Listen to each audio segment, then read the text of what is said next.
بسم الله الرحمن الرحيم نحمده ونصلي ونسلم على رسوله الكريم وعلى آله وصحبه أجمعين.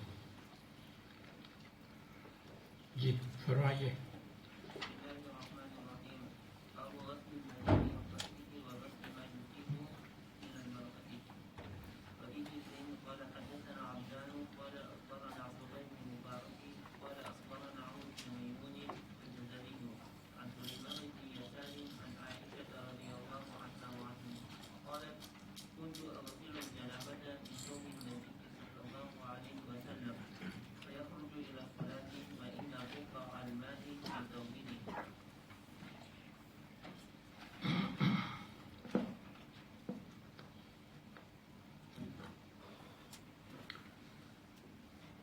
باب غسل المنی و فرقہ،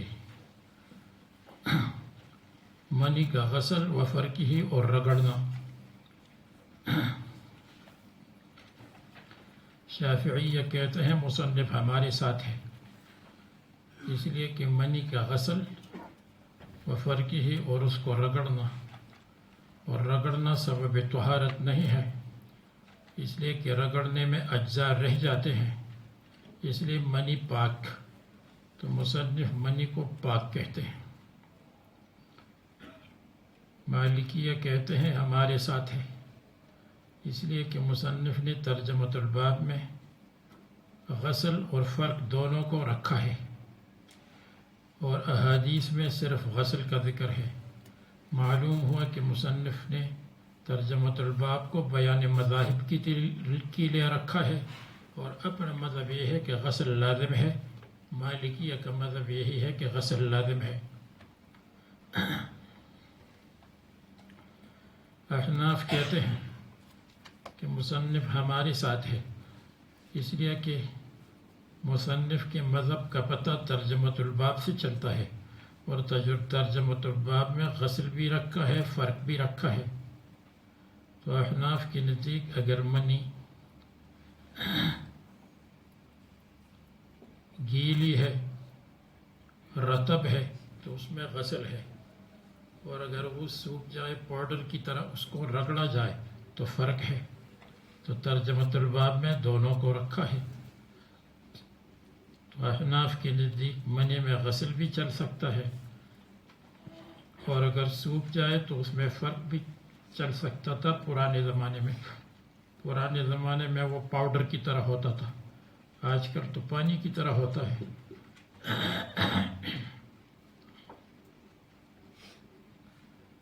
پھر اس پر اشکال ہے کہ مصنف نے جب فرق اور غسل دونوں کا قول کیا ہے اور دونوں کے قائل ہے، تو پھر فرق کی حدیث کو کیوں ذکر نہیں کیا؟ فرق والی حدیث کنت افرق المنی من ثوب رسول اللہ صلی اللہ علیہ وسلم فیصلی فیہ، فرق کے بعد رسول اللہ صلی اللہ علیہ وسلم اس میں نماز پڑھتے تھے. تو یہ فرق والی روایت ہے، اس کو ذکر نہیں کیا. یا اس لیے ذکر نہیں کیا کہ مصنف کی شرط پر نہیں ہے، لیکن اس کی طرف اشارہ کیا، یا اس لیے کہ فرق کی طرف اشارہ ملتا ہے. فرق کی طرف اشارہ یوں ہے کہ رسول اللہ صلی اللہ علیہ وسلم کہ کپڑے پر منی ہوتی تھی اور منی کو دھو لیا جاتا تھا. منی کو دھونے کے بعد اس کے نشانات رہ جاتے تھے. کیا رہ جاتا تھا؟ نشانات. تو جیسے غسل کے بعد نشانات رہ گئے، اسی طرح فرق میں بھی نشانات رہ گئے. تو یہ غسل فرق کے ساتھ مشابہ ہو گیا، اس لیے کہ دونوں میں نشانات رہ گئے. کس چیز کے نشانات؟ منی کے نشان. جیسے خون کو دھو لے اور خون کا نشان رہ جائے، پتہ چلتا ہے کہ یہاں خون تھا. تو اس نے اشارہ کیا. تو خلاصہ یہ ہے کہ 3 مذاہب ہو گئے. امام شافعی، امام احمد کے نزدیک منی پاک ہے اور اس کا فرق اور غسل تنظیف اور صفائی کے لیے ہے. پھر اشکال وارد ہوتا ہے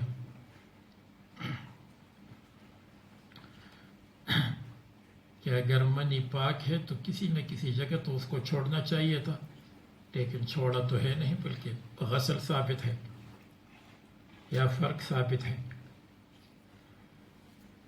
اب مالکیہ کہتے ہیں کہ رسول اللہ صلی اللہ علیہ وسلم سے منی کا غسل ثابت ہے،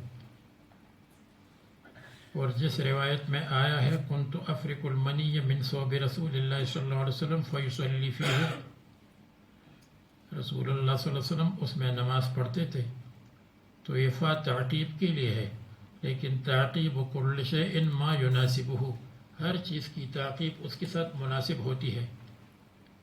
جیسے کہا جاتا ہے تزوج فولد لہ، نکاح کیا تو فی الفور اس کا بچہ پیدا ہوا.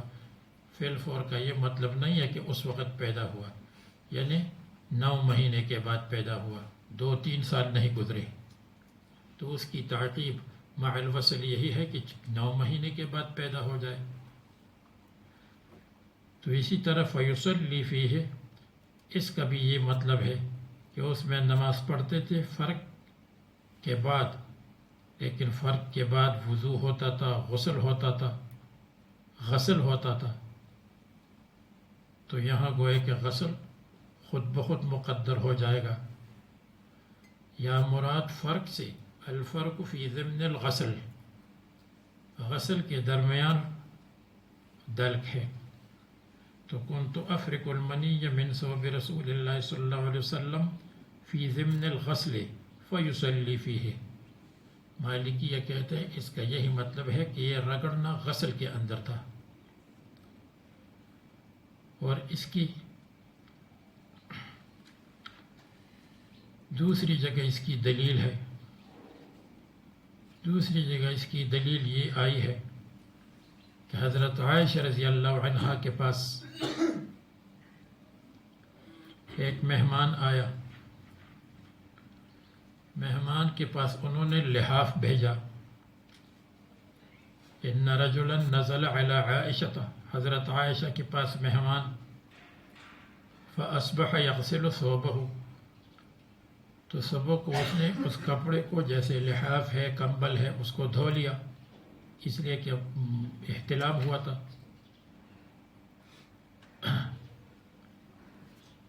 فقالت، تو حضرت عائشہ نے فرمایا انما یکفیک ان تغسل مکانہ، تمہارے لیے کافی ہے کہ اس کی جگہ کو دھو لے اگر معلوم ہے.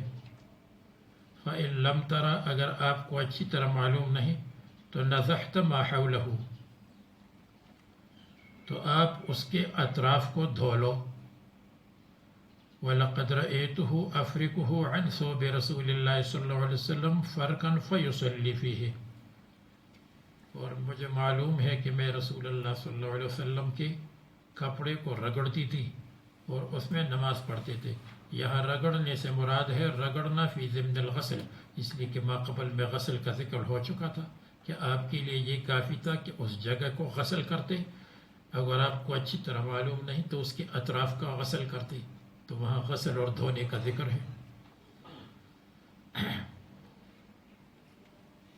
یہ مالکیہ کی دلیل. اور امام طحاوی بھی یہ کہتے ہیں کہ جہاں فرق ہے یا فی ضمن الغسل ہے یا فرق سے مراد ہے الفرق فی ثوب النوم میں، نیند والے کپڑے میں فرق ہے، لیکن وہ فرماتے ہیں کہ ایسا فرق نہیں ہے کہ بغیر غسل کے فرق ہو اور اس کے ساتھ نماز پڑھی ہو۔ یہ مالکیہ کا مسلک ہے۔ شافعیہ فرماتے ہیں کہ منی پاک ہے، منی یہو، اور منی یوہا میں دو قول ہے، ایک پاک ہے ایک ناپاک ہے۔ اب منی کیوں پاک ہے؟ ان کی نزدیک منی اس لیے پاک ہے کہ وہ کہتے الفرق لا یستلزم التطہیر، فرق ثابت ہے اور اس کے ساتھ تطہیر لازم نہیں بلکہ اجزاء رہ جاتے ہیں۔ یہ ایک۔ نمبر 2، تو آپ کو بتایا کہ یہ دلیل احناف کی نزدیک نہیں بنتی، یا اس لیے کہ فرق فی ضمن الغسل ہے، یا اس لیے کہ فرق سے تقلیل نجاست آئی اور تقلیل نجاست بھی کافی ہے۔ دوسری دلیل جس سے دلیل استدلال کرتے ہیں، المنی اصل الانبیاء علیہم السلام، انبیاء کی اصل ہے تو وہ پاک ہونا چاہیے۔ اس کے جواب میں کہتے ہیں کہ اگر اصل بعید مراد ہو تو وہ مٹی ہے اور پاک ہے، اگر اصل قریب مراد ہو تو وہ خون ہے اور پھر گوشت ہے تو خون تو پاک نہیں ہے۔ اس لیے انبیاء علیہ السلام کی یا اصل بعید کو دیکھو یا اصل قریب کو دیکھو۔ اصل بعید مٹی ہے، پاک ہے، اصل قریب یہ ہے کہ وہ آخر میں گوشت بن جاتا ہے، گوشت بھی پاک ہے، خون ناپاک ہے اور گوشت پاک ہے۔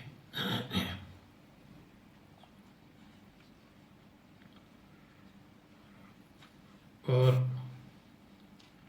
تیسری دلیل وہ یہ پیش کرتے ہیں کہ حضرت ابن عباس سے مروی ہے، وہ فرماتے ہیں المنی کالمخاط، یہ منی مخاط کی طرح ہے، ما یخرج من الانف، جو ناک سے نکلتا ہے، اور ناک سے نکلنے والی چیز پاک ہے تو وہ بھی پاک ہے۔ اس کے جواب میں کہتے ہیں کہ یہ مخاط کی طرح ہے، اس کی سند میں محمد ابن عبداللہ ضعیف ہے، اور دوسری بات یہ ہے کہ منی کالمخاط ہے فی لزوجتہ، یہ چپکنے والی ہے، چپکنے میں مشابہت ہے، سب چیزوں میں مشابہت نہیں ہے۔ تو یہ امام شافعی کی دلیل رحمہ اللہ۔ اور احناف کی نزدیک منی نجس ہے،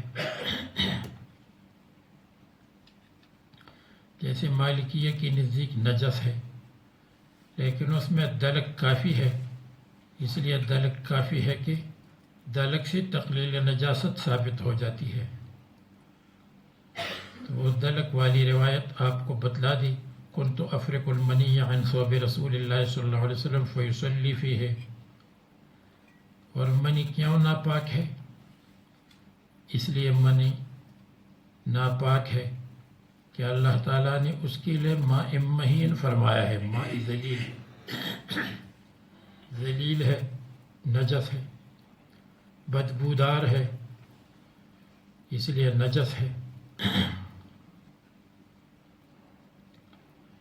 اور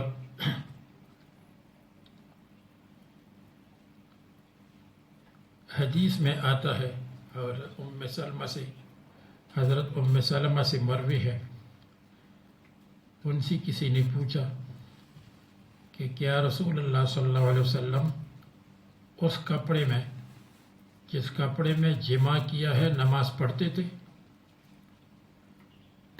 تو حضرت ام سلمہ نے فرمایا ہے نعم ما لم یر فیہ اذن، جب تک اس میں نجاست نہیں دیکھتے تھے۔ تو اذن منی، اور قل ہوا اذن فاعتزلوا النساء فی المحیض قل هو اذن. اذن حیض کی خون کو اذن کہا ہے یعنی نجاست ہے، تو اس لیے یہ نجاست اور نجس ہے.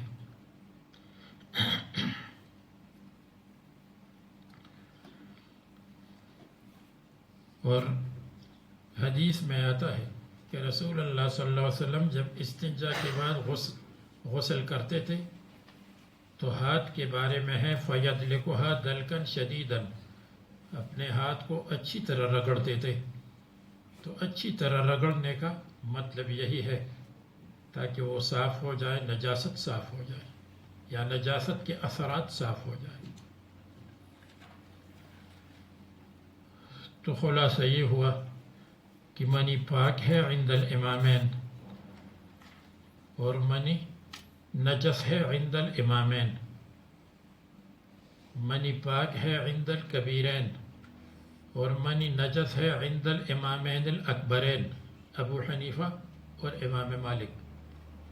پھر امام مالک کے نزدیک غسل ضروری ہے اور امام ابو حنیفہ کی نزدیک تقلیل نجاست کے لیے فرق بھی کافی ہو جائے گا.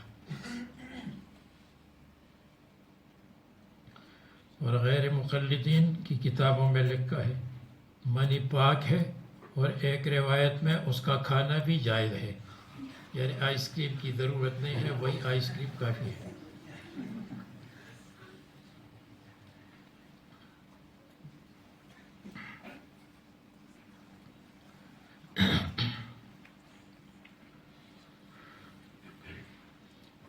تو ہمارے ہاں ایک جگہ غیر مقلدین کے ساتھ مناظرہ تھا تراویح پر کہ تراویح 8 ہے یا تراویح 20 ہے.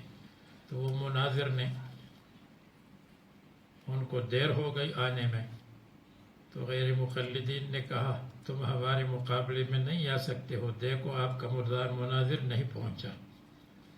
اب جب وہ مناظر صاحب پہنچ گئے انہوں نے کہا بھائی میں بس میں آ رہا تھا، بس خراب ہو گئی اور یا بس نے لیٹ ہو گئی تو میں لیٹ ہو گیا، ابھی میں نے نماز نہیں پڑھی ہے اس لیے میں نماز پڑھوں گا اور تم حوالہ تلاش کرو کہ رسول اللہ صلی اللہ علیہ وسلم نے 8 رکعت تراویح اور 1 وتر پڑھی ہے، اس کا حوالہ تلاش کرو کتابوں میں.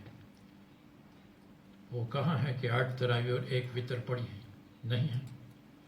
اور اگر آپ کو یہ حوالہ مل گیا کہ رسول اللہ صلی اللہ علیہ وسلم نے 8 رکعت تراویح اور 1 وتر پڑھی ہے تو میں آپ کو منی کا آئس کریم کھلا دوں گا جو آپ کی نزدیک ایک روایت میں جائز ہے.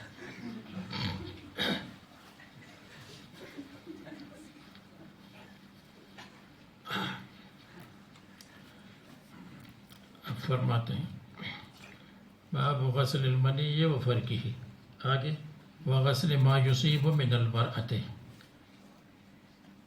اور جو عورت میں سے نکل کر کے لگ جائے آدمی کو تو اس کا غسل ضروری ہے.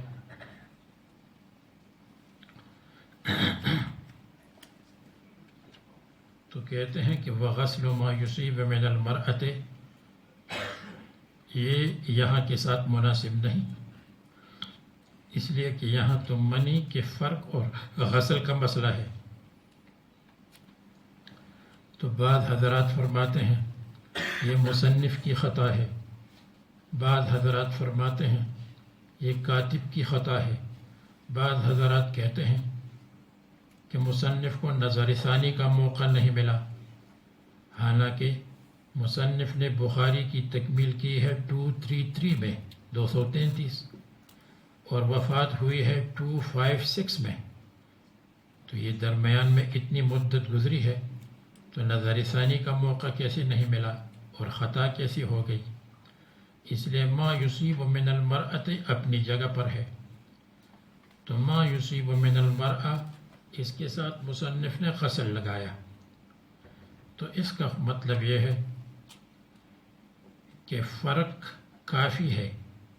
اگر رطوبت الفرج نہیں پہنچی اور اگر ما یصیب من المرأۃ من رطوبت الفجر فرج، اگر رطوبت فرج پہنچی ہے جو مخلوط ہے مزی کے ساتھ، مخلوط ہے منی کے ساتھ، تو پھر واجب الغسل ہے. تو خلاصہ یہ ہے کہ منی کے فرق اور غسل میں تو اختلاف ہے کہ غسل ہو یا فرق ہو، لیکن ما یصیب من المرأة اس میں رطوبت الفرج بھی ہے، اس کے اندر مزی بھی ہے، اس لیے کہ جب آدمی جماع کرے اور جماع کے بعد وہ فارغ ہو جائے اور وہ ما بقیہ واپس آ جائے تو ما بقیہ کے واپس ہونے میں یہ ہے اس میں مزی بھی ہے، منی بھی ہے، اس میں رطوبت الفرج بھی ہے، اس لیے وہ واجب الغسل ہے۔ تو وہ اسپیشل اور خالص منی نہیں، اس میں اور بہت ساری چیزیں ہیں، اس لیے اس کے ساتھ غسل لگایا، تو یہ اپنی جگہ پر ہے۔ یا ما یصیب من المرأة علی الذکر، جو عورت کے ساتھ جماع کرتے ہوئے مذکر اور آدمی کے ذکر کو رطوبت لگ گئی ہے، وہ واجب الغسل ہے، اس لیے کہ وہ اس میں بھی یا منی، مزی، رطوبت الفرج یہ سب چیزیں شامل ہیں۔ یا اگر اس کے کپڑے کو یہ لگ گیا جو ما یصیب من المرأة، جو مرأة میں سے نکلا، تو کپڑے کا بھی یہی حکم ہے، تو کپڑے کو بھی دھو لے، بدن کو لگ گیا تو اس کو بھی دھو لے، اور غسل الذکر وہ بھی ضروری ہے۔ تو معلوم ہوا کہ اس میں فرق نہیں چلتا، اس لیے کہ ھذا مرکب من المنی والمزی ورطوبت الفرج۔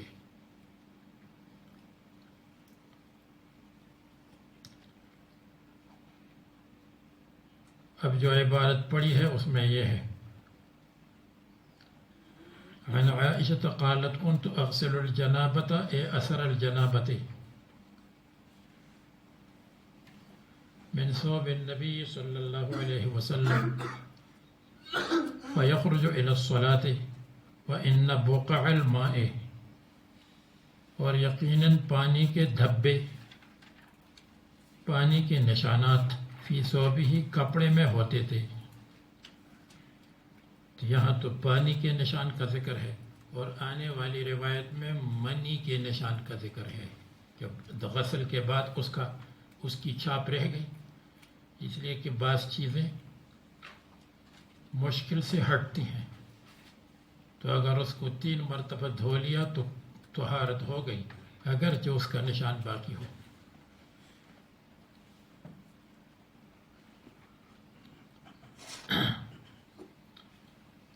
اب اس کو دوسری حدیث میں دیکھ لے، بہ حدثنا قتادہ قال حدثنا يزيد قال حدثنا عمرو عن سليمان بن يسار قال سألت عائشة وحدثنا مسدد قال حدثنا عبد الواحد قال حدثنا عمرو بن ميمون عن سليمان بن يسار قال سألت عائشة عن المني يصيب الثوب فقالت كنت أغسل من ثوب رسول الله صلى الله عليه وسلم فيخرج إلى الصلاة وأثر الغسل، اور غسل کا نشان کپڑے میں ہوتا تھا، تو یہ پانی کا نشان ہے اور یا منی کا نشان ہے۔ بقع الماء پانی کے نشانات اور دھبے یہ بھی واضح نہیں ہے، اگر آپ کو واضح چاہیے تو پھر آنے والے باب میں دیکھ لیں، آخری حدیث آنے والے باب میں حدثنا عمرو بن خالد، اس میں کیا ہے، عن عائشة انها كانت تغسل المنی من ثوب النبی صلی اللہ علیہ وسلم۔ روایت مل گئی یا نہیں؟ ہاں جی، آنے والے باب میں دوسری حدیث اس میں یہ ہے، كانت تغسل المنی من ثوب النبی صلی اللہ علیہ وسلم ثم أراه فيه، پھر میں دیکھتی تھی منی کو، فیہ یعنی منی کے نشان کو، فیہ کپڑے میں، بقعتن او بقعن دھبے یا ایک دبہ یا کئی دبے. دیکھو وہاں منی کے نشان کا ذکر ہے, دیکھ لیا یا نہیں؟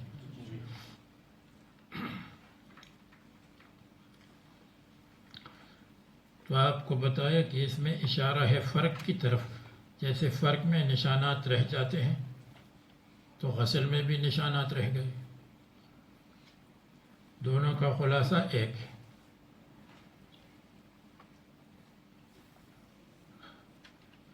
اب یہ آنے والا باب حقیقت میں باب فی الباب ہے. باب فی الباب اس طرح ہے کہ جب اس کو دھویا اور نشانات رہ گئے تو کیا نشانات کے رہنے سے نجاست باقی رہے گی؟ فرماتے ہیں نہیں. اگرچہ نشان باقی ہے نجاست ختم. باب اذا غسل الجنابت او غیرها, جنابت یا غیر جنابت کا غسل کرے. مالکیہ کہتے ہیں مصنف ہمارے ساتھ ہے اس لیے کہ جنابت غیرہا ملایا تو غیرہا دم الحیض ہے تو دم الحیض اور جنابت کو برابر کر دیا. لیکن یہ ضروری نہیں ہے کہ دونوں کا ذکر ہو تو دونوں برابر ہو. تو ترجمۃ الباب کا مقصد یہ ہو جائے گا کہ الثوب یطہر وإن بقی الاثر وكذلك فی الفرق, فرق میں بھی اثر رہ گیا اور غسل میں بھی اثر رہ گیا. دونوں میں کپڑا پاک ہو گیا, 3 مرتبہ دھویا.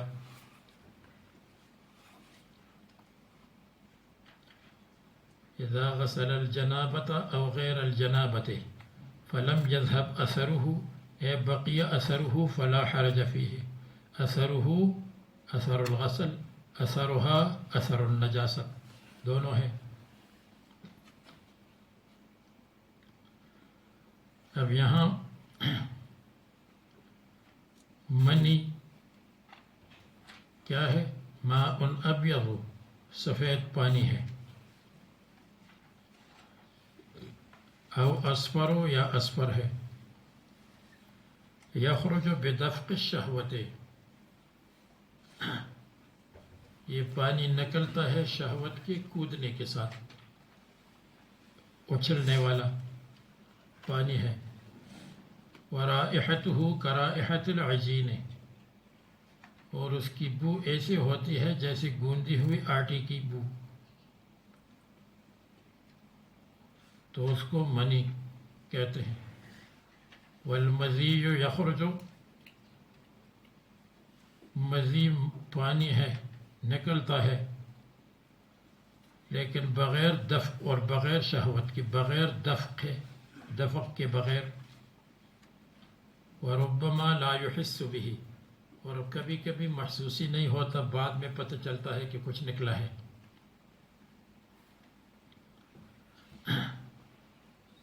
تو مزید سبب وضو ہے اور منی نکلنا سبب غسل ہے. اور ودی جو پیشاب کے بعد نکلتی ہے اس کو ودی کہتے ہیں.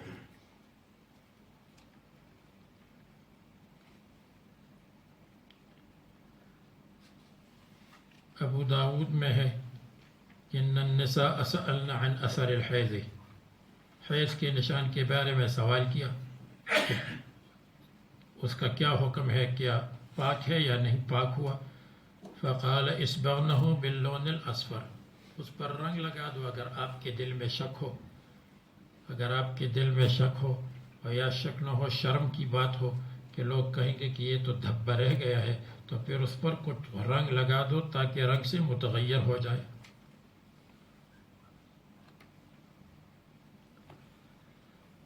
حدثنا موسى بن إسماعيل قال حدثنا عبد الواحد قال حدثنا عبد بن ميمون قال سمعت سليمان بن يسار في الثوب تصيبه الجنابة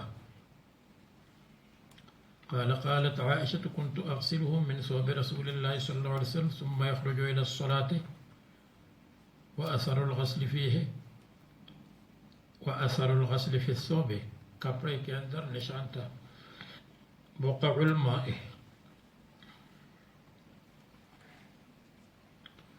به حدثنا عمرو بن خالد قال حدثنا زهير قال حدثنا عمرو بن ميمون ابن مهران. مہر سورج کو کہتے ہیں، مہران کے معنی کئی سورج. الف اور نون جمع کے لیے ہے فارسی میں بھی، اور ہماری پشتوں میں بھی الف اور نون جمع کے لیے آتی ہے. جیسے طالبان، طالب کی جمع طالب الدین مطلب نہیں ہے دو طالب علم، طالبان جمع ہے.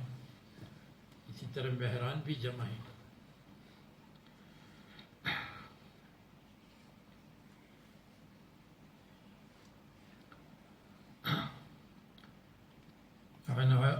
عن سلیمان بن یسار عن عائشة انها كانت تغسل. یہ سندھ کی زمین کو وادی مہران کہتے ہیں. مہران کا مطلب وہاں سورج ہی سورج ہے، بارش کم ہوتی ہے. المنی من ثوب النبی صلی اللہ علیہ وسلم ثم اراہ فیہ بقعتا او بقعا. اب آپ کو بتایا اراہ ار المنی فیہ فی الثوب بقعتا او بقعا. پڑھیے آگے.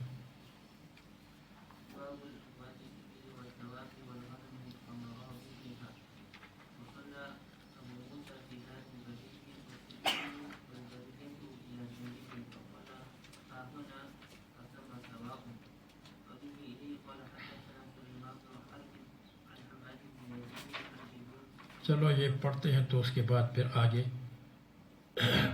آپ پڑھ لیں گے انشاءاللہ. اب ابوال الابل والدواب. بعض کہتے ہیں مصنف ظاہریہ کے ساتھ ہے.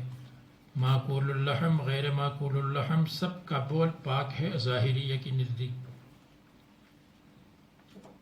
اور دوسرا قول یہ ہے کہ مصنف امام احمد محمد مالک رحمہم اللہ ان کے ساتھ ہے کہ معقول اللحم کا بول اور براز پاک ہے اور غیر معقول اللحم کا نجس ہے.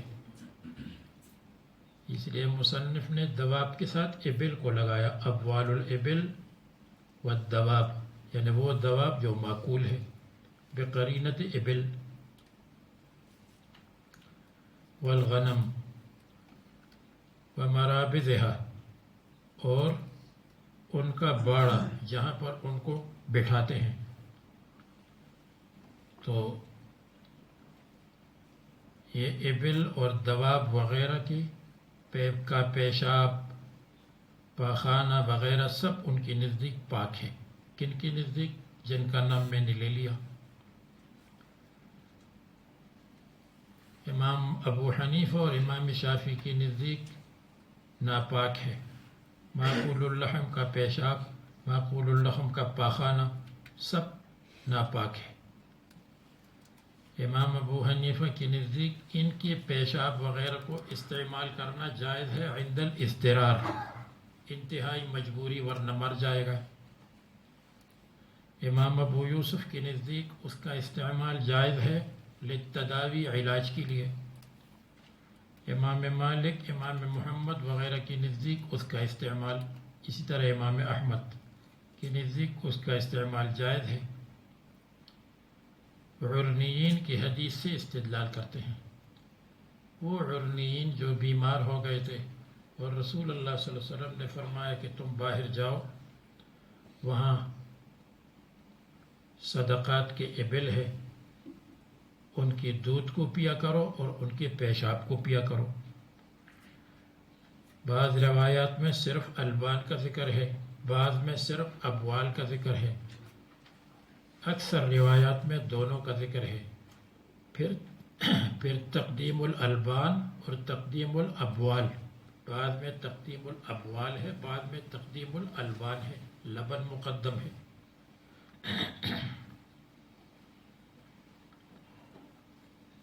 اب امام ابو حنیفہ اور امام شافعی فرماتے ہیں یہ ناپاک ہے، اس لیے کہ یحل لکم الطیبات ویحرم علیکم الخبائث وہذا من الخبائث، یہ پیشاب پاخانہ خبائث میں سے ہیں، وہ عمدہ چیز تھوڑی ہے۔ نمبر 2، نسقیکم مما فی بطونها من بین فرث و دم لبنا خالصا سائغا للشاربین، ہم اس کو گندگی میں سے نکالتے ہیں، نجاست میں سے نکالتے ہیں، تو فرث نجاست ہے، اس کو نجاست کہا۔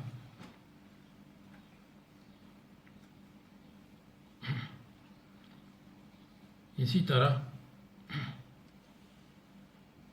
رسول اللہ صلی اللہ علیہ وسلم نے نمبر 3 منع فرمایا ہے عن الصلاة فی المجازر،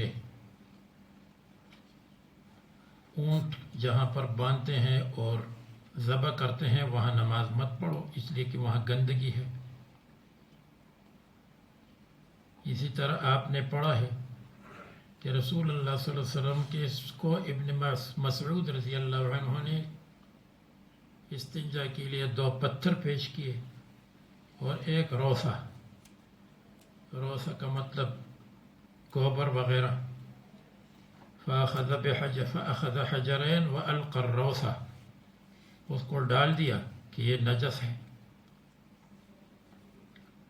اسی طرح نہا رسول اللہ صلی اللہ علیہ وسلم عن اکل الجلالہ، اس جانور کے کھانے کو منع کیا جو جانور گندگی کھائے، پیشاب پیے اور یہ گوبر وغیرہ کو کھائے، تو اس جانور کے کھانے کو منع کیا ہے۔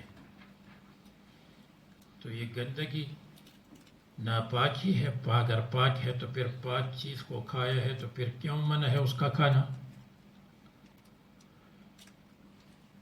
اسی طرح پہلے گزرا ہے استنزہوا من البول فإن عامة عذاب القبر منہ، البول میں عام ہے۔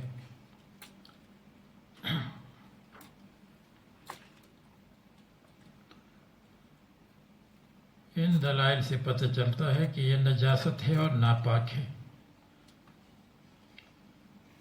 باقی یہ کہ عرنیین کی روایات میں ان فرمایا ہے کہ تم پی لو، ایک جواب یہ ہے کہ یہ منسوخ ہے، جیسے مسلم منسوخ ہے، اس میں مسلح کا ذکر ہے اعضاء کاٹنے کا، اور یہ منسوخ ہے۔ یہ جواب صحیح نہیں ہے، اس لیے کہ یہ عرنیین آئے تھے سن 6 ہجری میں، اور مسلح کی حرمت بہت پہلے ہے، سن 3 ہجری میں، تو ان کو جو مسلح کیا گیا تھا وہ مسلح نہیں ہے، انتقام ہے، جو کام انہوں نے کیا تھا وہی کام ان کے ساتھ کیا گیا۔ مسلح کا مطلب آنکھوں میں گرم سلائی ڈال دی۔ ایک جواب یہ ہوا کہ یہ منسوخ ہے، دوسرا جواب یہ ہے کہ هذا من قبیل التداوی بالمحرم، تداوی بالمحرم جائز ہے جب یقین یا ظن غالب ہے کہ اس میں شفا ہے۔ رسول اللہ صلی اللہ علیہ وسلم کو وحی کے ذریعے سے معلوم ہوا کہ اس میں ان کے لیے شفا ہے، جیسے حرب میں ریشم کی استعمال، یا ایک صحابی نے ناک، چاندی کی ناک لگائی، اس میں بدبو پیدا ہوئی، پھر سونے کی لگائی ضرورت کی وجہ سے۔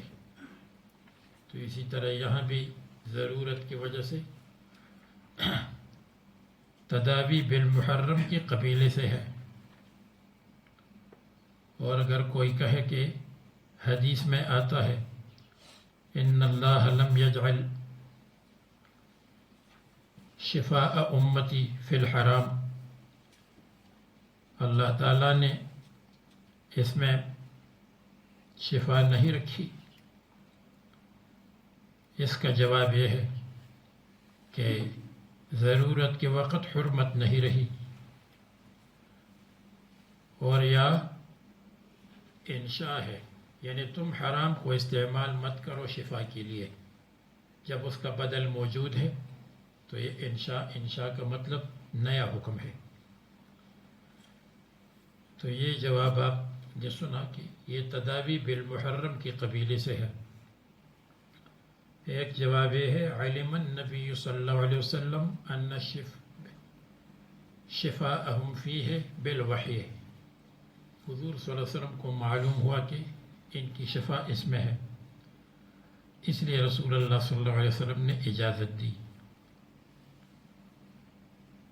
ایک جواب یہ ہے کہ رسول اللہ صلی اللہ علیہ وسلم نے ان کو دودھ کے لیے فرمایا تھا، دودھ پی لو، انہوں نے اپنے تجربے کی وجہ سے، دیہاتی تجربے کی وجہ سے پیشاب کو استعمال کیا، تو رسول اللہ صلی اللہ علیہ وسلم نے ان کو فرمایا تھا کہ تم دودھ پیو، انہوں نے خود، اور پھر بعض راویوں نے یوں کہا کہ فَأَمَرَهُمْ أَن يَشْرَبُوا مِنْ أَبْوَالِهَا وَأَلْبَانِهَا، یہ راوی نے ذکر کیا ہے۔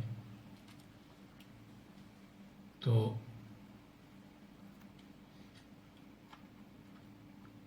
علاج کو انہوں نے سمجھا، لیکن اپنے اجتہاد سے رسول اللہ صلی اللہ علیہ وسلم نے دودھ کے لیے کہا تھا، جیسے دوسری روایات سے پتہ چلتا ہے۔ مثلا ہماری کتاب میں صفحہ 423 423 اس میں دیکھ لیں۔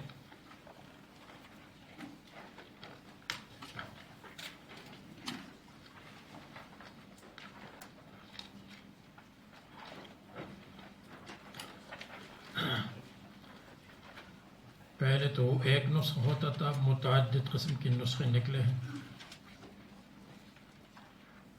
دیکھو 423 مل گئی آپ کو، یہ باب مل گیا، باب اذا حرق المشرک المسلم،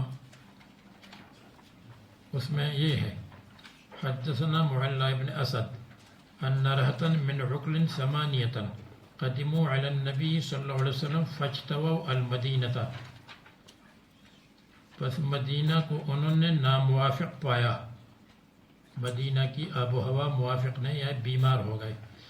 فقالوا یا رسول اللہ ابغنا رسلا، اے رسول اللہ صلی اللہ علیہ وسلم ہماری لیے تلاش کرے رسلن، دودھ والے جانور، دیکھو دودھ مقصود ہے، رسلن۔ فقال ما اجد لکم، میں تمہارے لیے نہیں پاتا ہوں دودھ والے، الا ان تلحقوا بالذود، تم اونٹوں کے ساتھ ملو تو وہاں تم کو دودھ ملے گا۔ فانطلقوا فشربوا من ابوالها والبانها، فشربوا، سمجھ گئے، یہ انہوں نے اپنے طور پر کیا، فشربوا من ابوالها، تو پھر راوی نے یہ سمجھا کہ یہ رسول اللہ صلی اللہ علیہ وسلم کا حکم تھا، اور حقیقت میں انہوں نے خود یہ کام کیا۔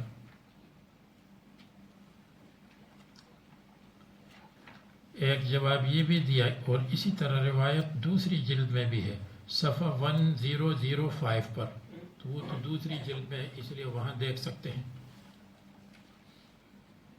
اور اس کے بعد ایک جواب یہ ہے کہ البان مقدم ہے، یشربوا من البانها، و ابوالها سے پہلے مقدر ہے، وَيَدَّهِنُوا مِنْ أَبْوَالِهَا، اور پیشاب کو لگا دے، پیشاب کے لگانے کا حکم تھا، پیشاب کو پینے کا حکم نہیں تھا۔ اور بعض روایات میں آپ کو بتایا البان مقدم ہے ابوال پر۔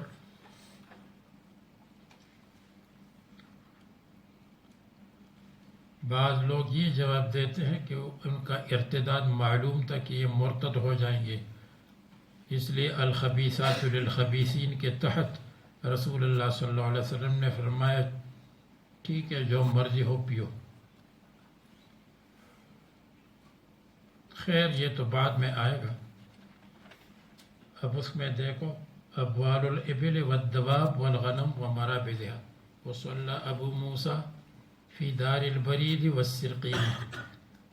حضرت مصنف آپ کو بتایا کہ یا ظاہریہ کے ساتھ ہے یا مالکیہ اور حنابلہ کے ساتھ، وصلی ابو موسیٰ فی دار البرید، اور ابو موسیٰ اشعری نے باوجود اس کے پیشاب کے بارے میں وہ بہت سختی کرتے تھے، بوتل وغیرہ رکھتے تھے، لیکن پھر بھی انہوں نے دار البرید میں نماز پڑھی۔ دار البرید کوفے میں ایک جگہ ہے جہاں پر لوگ ٹھہرتے تھے۔ برید ڈاک کو کہتے ہیں، پوسٹ آفس۔ تو پرانے زمانے میں پوسٹ آفس کا طریقہ یہ تھا کہ خچر اور گھوڑا اس کو دوڑاتے تھے۔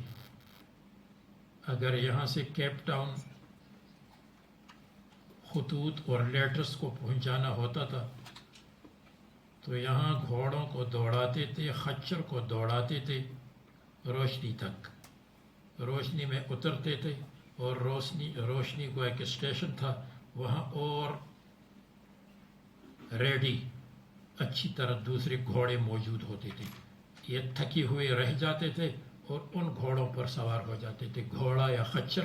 خچر بھی بہت مضبوط ہے۔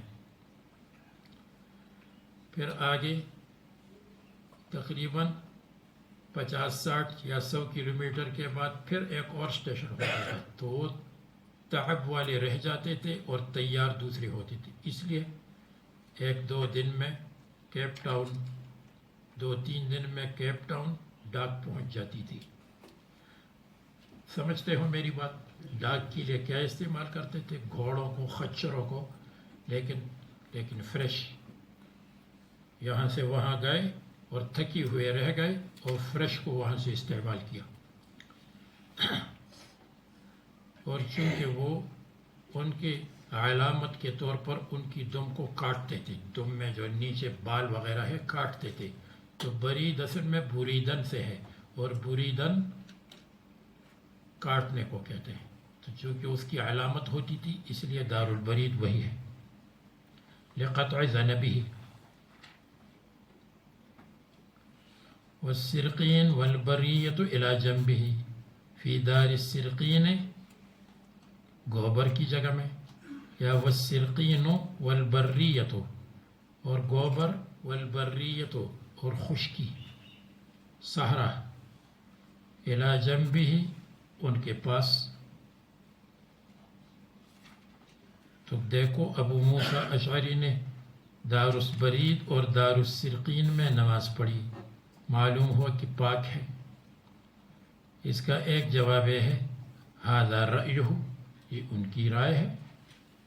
دوسرا جواب یہ ہے جب محل سجدہ اور ہاتھ لگانے، گھٹنے لگانے کی جگہ پاک ہو تو یہ کافی ہے۔ تیسرا جواب یہ ہے کہ اگر اسی کی اوپر نماز پڑھی گوبر پر، تو جب خشک اور اس کے اوپر کپڑا بچھایا ہو اور کپڑے کے اندر اس کا اثر ظاہر نہ ہو تو پھر بھی نماز ہو جائے گی۔ اور چوتھا جواب یہ ہے کہ دار السرقین ہو یا دار البرید ہو، اس میں خاص جگہ ہوتی ہے نماز کے لیے، ہے تو دار السرقین لیکن اس میں نماز کی جگہ الگ ہے، تو یہ ضروری نہیں ہے کہ اس کی اوپر پڑھا، بلکہ الگ پڑھا، الگ جگہ میں پڑھا، نماز ہوئی الگ جگہ میں۔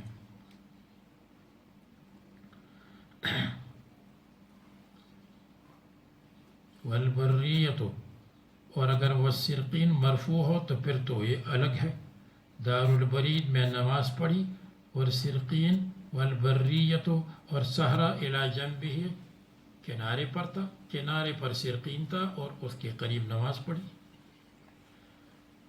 فقال ها هنا وثم سواء، یہاں پڑھنا اور دوسری جگہ پڑھنا برابر ہے، یعنی یہاں بھی پیشاب نہیں، باہر بھی پیشاب نہیں، یہاں بھی گوبر نہیں، باہر بھی نہیں، تو وہ دونوں جگہ نماز پڑھنا باہر ہے، برابر ہے۔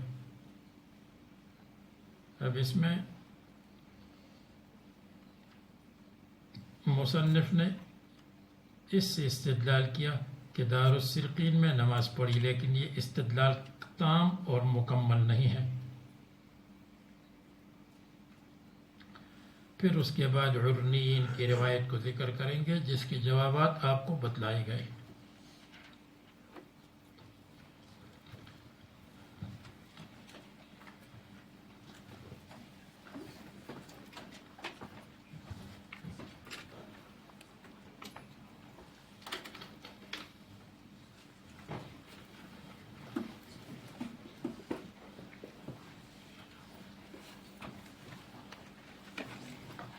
ہاں جی، مانیٹر صاحب.